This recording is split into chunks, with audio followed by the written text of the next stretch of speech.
The National Weather Service in Raleigh has issued a severe thunderstorm warning for southeastern Person County, western Vance County, central Granville County, northern Durham County until 3 p.m.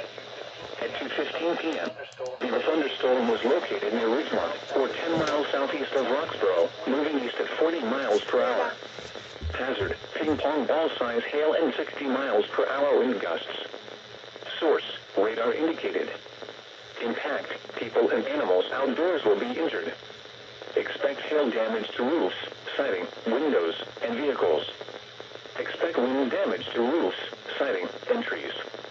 Locations impacted include Henderson, Oxford, Kitchell, Stem, Stovall, Dabney, Moriah, Maria, Lake Butner, and John H. Carr Reservoir.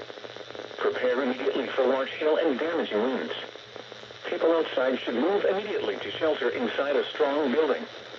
Stay away from windows. To report severe weather, contact your nearest law enforcement agency. They will send your report to the National Weather Service office in Raleigh. Repeating, a severe thunderstorm warning has been issued until 3 p.m. for the following counties in North Carolina: Durham, Granville, Person, and Vance.